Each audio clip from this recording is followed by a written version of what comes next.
আজ সকালে বাবা যখন বাজারে যাচ্ছিলো তখন বাবাকে বললাম সিলভার কাপ মাছ নিয়ে আসতে। বাবা বললো ঠিক আছে নিয়ে আসবো ওখানে। তারপর ঠিক তখনই ঠাকুমা বলছে আমার জন্য চ্যাং মাছ নিয়ে আসিস। তা কিছুক্ষণ পরে দেখি বাবা বাজার থেকে সিলভার কাপ মাছও নিয়ে এসছে, চ্যাং মাছও নিয়ে এসছে। তা আমি মাছটা কেটে কুটে ধুয়ে নিয়েছি। তো তখনই দেখি ছাগল চিৎকার করা শুরু করেছে। যেহেতু ছাগল মাঠে খাওয়া অভ্যস্ত সেই জন্য কদিন খেতে পাচ্ছে না, চারিদিকে জল, সেই জন্য ডাকছিল। তা আমি ছাগলের জন্য ভাত, আটা, গম ভুসি বিচুলিতে মাখিয়ে দিয়েছি, ও খাচ্ছে। আর দিনের বেলা ছাগলটা বারান্দায় থাকছে, কিছু করার নেই এখন, যেহেতু আমি বারান্দায় ছাগল তুলি না, কিন্তু কিছু করার নেই, ও থাকবে কোথায়, চারিদিকে জল। তো দিনের বেলায় ওই বারান্দায় থাকছে আর রাত্রিবেলা ওর ঘরে থাকছে, কিন্তু দুদিন পরে আর ঘরে থাকতে পারবে না। তারপরে আমি যে প্যান্টটা পরি, প্যান্টটা দেখি কিছুক্ষণ একটা ইসে লেগে বাঁশে লেগে ছিঁড়ে গেল। তা ভালো প্যান্টটি বেশি দিন হয়ে কিনিনি, তা ফালতু প্যান্টটা নষ্ট করে লাভ নেই।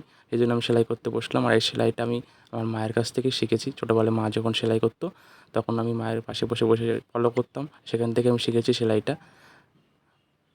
তারপরে সেলাই টেলাই করে রান্না করতে বসলাম। এদিকে রান্না করে আজকে মাছটা রান্না করবো, মাছের ঝাল করবো, আর ভাতটা সকালে করেছি, ব্যাস এতেই হয়ে যাবে দুপুরবেলায়।